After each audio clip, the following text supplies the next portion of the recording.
창세기 4장 1절에서 8절까지 말씀입니다. 아담이 그의 아내 하와와 동침하매 하와가 임신하여 가인을 낳고 이르되 내가 야훼로 말미암아 득남하였다 하니라. 그가 또 가인의 아우 아벨을 낳았는데 아벨은 양치는 자였고 가인은 농사하는 자였더라. 세월이 지난 후에 가인은 땅의 소산으로 제물을 삼아 야훼께 드렸고 아벨은 자기도 양의 첫 새끼와 그 기름으로 드렸더니 야훼께서 아벨과 그의 제물은 받으셨으나 가인과 그의 제물은 받지 아니하신지라. 가인이 몹시 분하여 안색이 변하니 야훼께서 가인에게 이르시되 내가 분하여 함은 어찌 됨이며 안식이 변함은 어찌 됨이냐. 내가 선을 행하면 어찌 낯을 들지 못하겠느냐. 선을 행하지 아니하면 죄가 문에 엎드려 있느니라. 죄가 너를 원하나 너는 죄를 다스릴지니라. 가인이 그의 아우 아벨에게 말하고 그들이 들에 있을 때에 가인이 그의 아우 아벨을 쳐 죽이니라. 아멘. 네, 오늘은 구약의 그리스도 두 번째 시간인데요. 하나님이 받으시는 예배란 제목으로 함께 은혜를 나누고자 합니다. 오늘 본문은 우리에게 굉장히 큰 충격을 주는 말씀입니다. 왜냐하면 하나님이 받으시는 예배가 있고 받지 않으시는 예배가 있다고 말씀하시기 때문입니다. 본문 4절에서 5절 말씀 보시면 우리 본문 창세기 4장 4절에서 5절 함께 합독하겠습니다. 아벨은 자기도 양의 첫 새끼와 그 기름으로 드렸더니 야훼께서 아벨과 그의 제물은 받으셨으나 가인과 그의 제물은 받지 아니하신지라. 가인이 몹시 분하여 안색이 변하니, 여기 보시면 하나님이 아벨과 그의 제물은 받으셨고 가인과 그의 제물은 받지 않으셨다고 말씀하고 있습니다. 사실 우리는 예배의 주체를 예배를 드리는 나 자신으로 이렇게 삼을 때가 많이 있습니다. 그래서 마치 예배를 우리가 드리는 것처럼 또 드리러 나와 주는 것처럼 이렇게 생각하기도 합니다. 또 예배에서 내가 뭔가 은혜를 받고 감동을 받아야만 그 예배를 잘 드린 것처럼 생각하기도 합니다. 하지만 예배의 주체는 하나님이십니다. 즉 예배의 성공과 실패는 예배를 받으시는 하나님께 달려 있다는 것입니다. 또한 예배는 우리의 전부를 드려야 합니다. 하나님은 모든 만물의 창조주시고 또 통치자이십니다. 우리의 전부를 받기에 합당한 분이십니다. 시편 103편 1편에 보시면 시편 103편 1절 함께 합독하겠습니다. 내 영혼아 야훼를 송축하라. 내 속에 있는 것들아 다 그의 거룩한 이름을 송축하라. 하나님이 받으시는 예배는 무언가 부족해서 받으시는 게 아니라 우리의 전부를 드려야 되는 그러한 예배, 그러한 모습으로 우리가 드려야 된다는 것입니다. 오늘 말씀을 통하여 저는 우리가 드리는 모든 예배가 하나님이 받으시는 온전한 예배가 되기를 예수님의 이름으로 축원합니다. 그러한 방법들을 이제 우리가 함께 말씀을 통해서 보기를 원하는데요. 첫 번째로 하나님이 받으시는 예배는 삶의 목적을 드리는 예배입니다. 사람은 동물과 다릅니다. 본능에 따라 살지 않고 목적을 따라 살아갑니다. 어떤 사람이 가진 삶의 목적은 대개 돈을 어떻게 벌고 어떻게 쓰는지에 나타나기 마련인데요. 창세기 4장 2절에 보면 가인과 아벨의 이 돈을 쓰는 방법이 좀 다른 것을 볼 수 있습니다. 함께 합독하겠습니다. 그가 또 가인의 아우 아벨을 낳았는데 아벨은 양치는 자였고 가인은 농사하는 자였더라. 아멘. 홍수 심판 이전에는 육식이 허용되지 않았습니다. 이런 의미에서 가인이 했던 농사는 이제 고소득 또 유망이 많은 이런 직종이었을 거예요. 반면에 아벨은 양을 쳤는데 이제 큰 수익을 내기는 힘들었을 것입니다. 그러면 우리는 왜 아벨은 농사를 짓지 않고 양을 쳤는지 이런 질문을 해볼 수가 있습니다.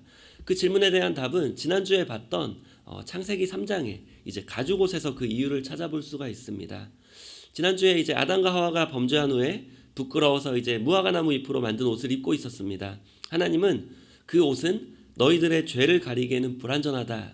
그래서 하나님은 범죄한 아담과 하와의 눈앞에서 직접 죄 없는 짐승을 죽이시고 피를 다 흘리게 하신 다음에 가죽옷을 만들어서 아담과 하와에게 입혀주셨습니다. 여기에서 하나님은 피 흘림이 있어야 죄사함이 있는 것이고 또 죄의 삭은 사망이란 것을 보여주신 것입니다. 그래서 이 죄 없는 짐승의 모습으로 예수님이 오시는데 그 죄 없는 분 예수님이 피를 흘리고 죽으실 때 구원을 이루신다는 것을 하나님이 직접 보여주신 것입니다. 그래서 구약에서는 이러한 방법으로 계속해서 짐승으로 제사를 드렸습니다.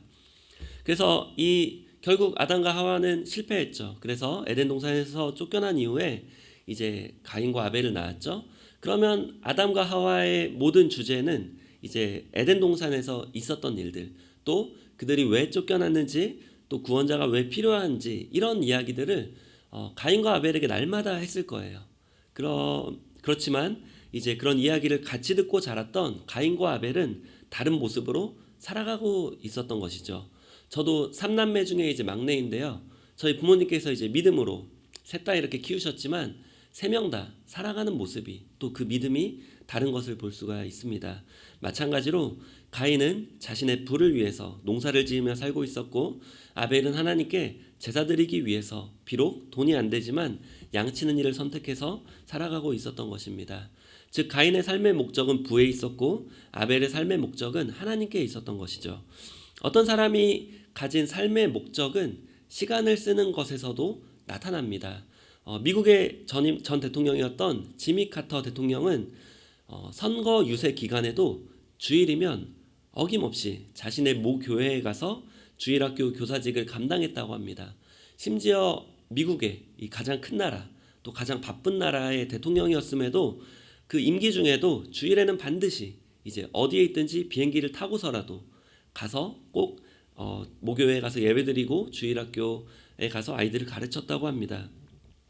지미 카터 대통령은 사실 재선에는 실패했습니다. 그 말은 임기 기간 중 가장 인기 없었고 사람들의 인정을 받지 못했던 것이죠. 하지만 하나님께만 삶의 목적을 두었던 그분은 은퇴 이후에 가장 존경받는 대통령이 되었습니다.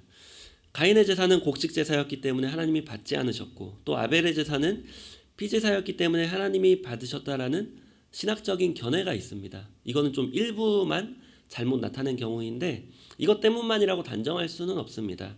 하나님은 마음의 중심을 보십니다.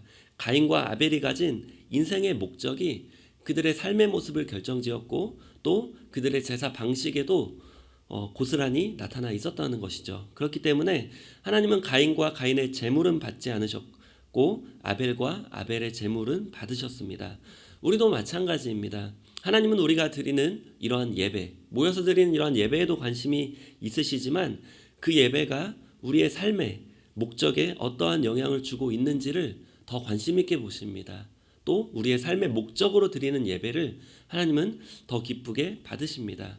저는 이런 상상을 해봤습니다. 만약에 지미 카터 대통령이 이제 그 주일에도 대통령직을 수행해야 한다는 것을 알았다면 과연 대통령을 하고 싶어 했을까? 이런 생각을 해봅니다. 아마 그분은 대통령직을 포기했을 것입니다. 지금도 하나님은 이렇게 아벨처럼 또 지미 카터 대통령처럼 예배드리는 자를 찾고 계십니다. 믿으십니까? 네, 두 번째로 하나님이 받으시는 예배는 삶의 태도를 드리는 예배입니다. 우리가 살아가는 삶의 태도를 보면 우리의 삶의 주인이 누구인지를 알 수가 있습니다. 하나님이 가인과 가인의 제물을 받지 않으셨을 때 가인은 몹시 분하여 안색이 변하게 됩니다. 이러한 삶의 태도를 보면 가인이 드렸던 제사의 주인이 하나님이 아니라 자기 자신이었던 것을 우리는 알 수 있습니다. 우리가 누군가에게 선물을 줄 때도 선물을 받는 사람이 기쁜 그러한 선물이야말로 진짜 좋은 선물이 되고요. 선물을 주는 우리가 기쁜 선물은 기쁜 선물이 될 수가 없습니다. 저는 며칠 전에 이제 한국에서 이제 좀 소포를 받았는데 받을 때 이제 저희 아이들 내복을 시키면서 이번에 넷째를 낳으신 분들의 이런 옷들도 조금 시켰어요. 그래서 이렇게 드렸는데 너무 기뻐하시는 거예요. 그걸 보니까 사실 좀 시간도 좀 걸리고 했지만 제가 더 이렇게 기뻤어요. 마찬가지로 우리가 예배를 드릴 때 우리가 예배에서 뭔가 은혜 받고 감동받아야만 좋은 예배가 아니라 하나님이 받으셔야 그 예배가 진짜 온전한 예배가 된다라는 것입니다. 사람의 눈에 보기에 아무리 좋아 보이고 화려해도 그 예배를 정작 하나님이 받지 않으셨다면 그 예배는 실패한 예배가 되고 좋은 예배가 될 수 없습니다. 예배의 주인은 하나님이십니다. 이런 가인의 모습은 때로는 우리의 모습으로 나타나기도 합니다. 우리는 인생을 살아가다가 우리가 이해되지 않는 고난을 마주할 때가 종종 있습니다. 그때 우리도 가인처럼 마치 안색이 변해서 또 분해서 하나님께 왜 이렇게 하시냐고 따진다면 우리는 가인의 모습과 다를 바가 없는 것이죠.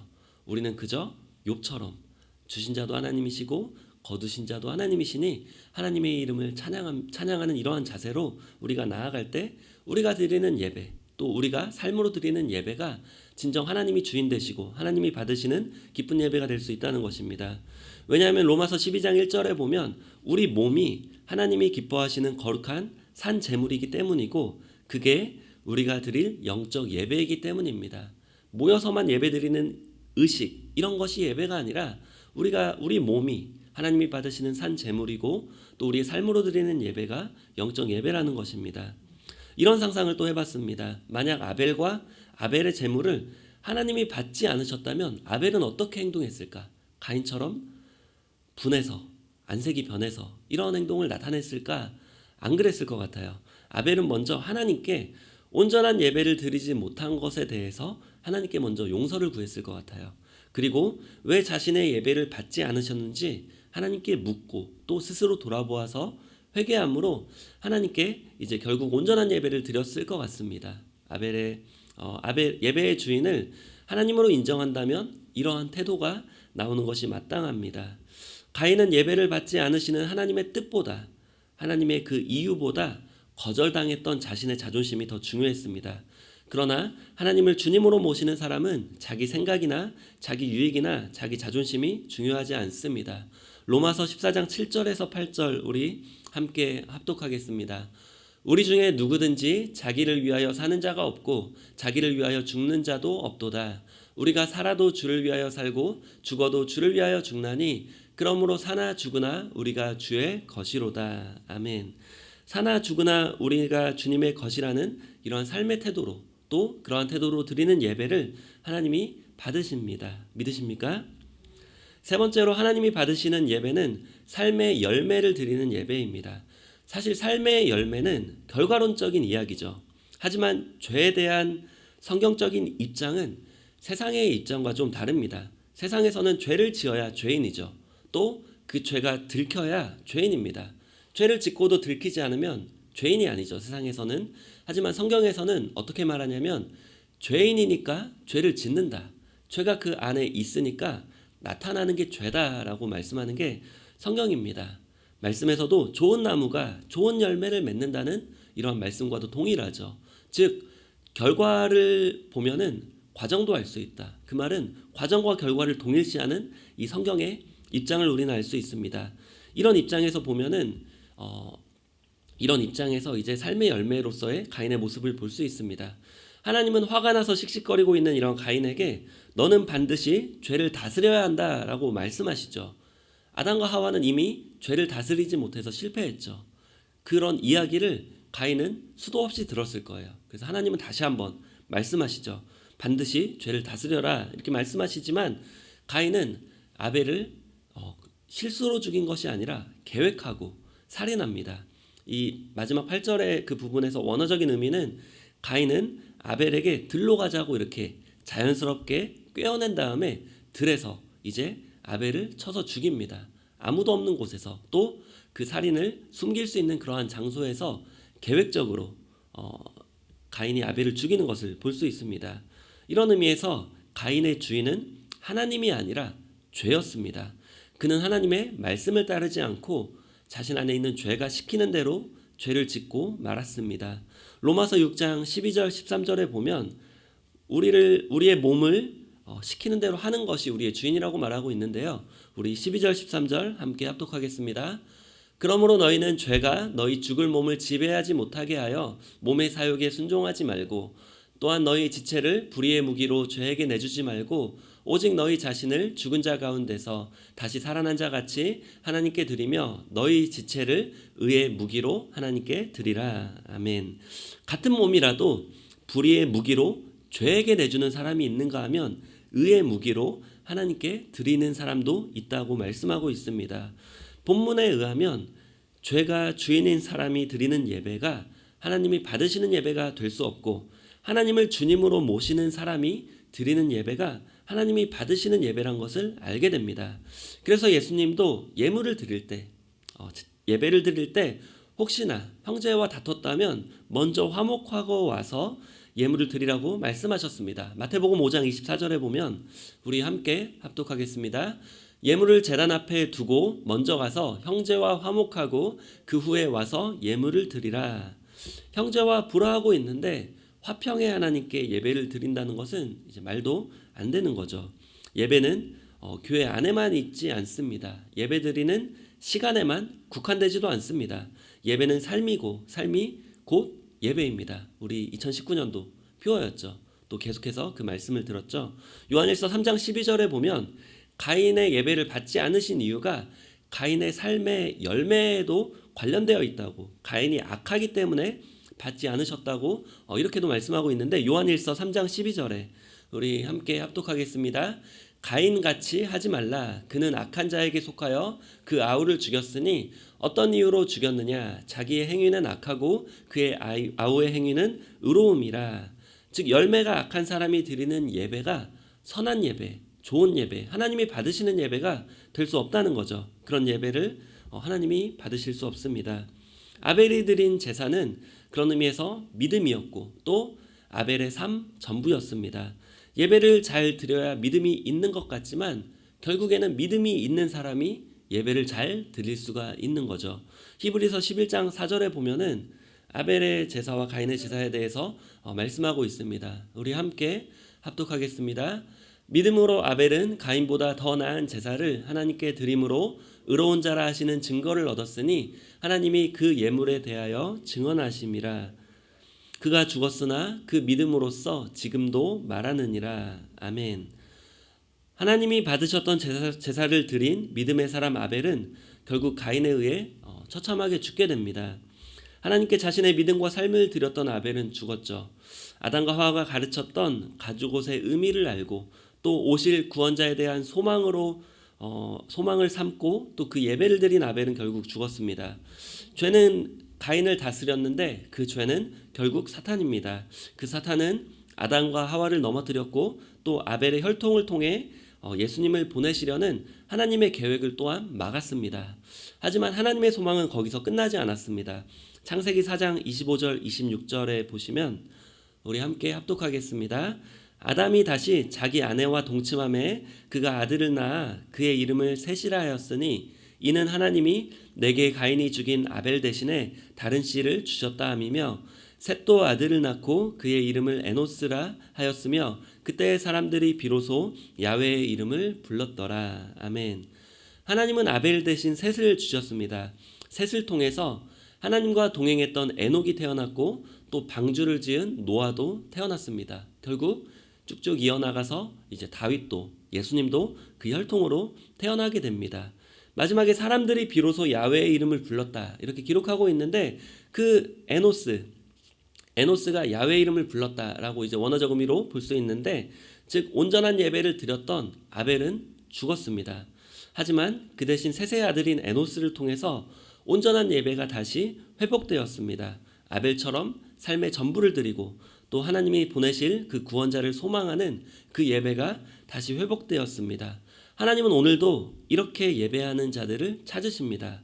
우리는 하나님께 삶의 목적, 우리의 삶의 태도, 우리의 삶의 열매를 모두 드려야 됩니다.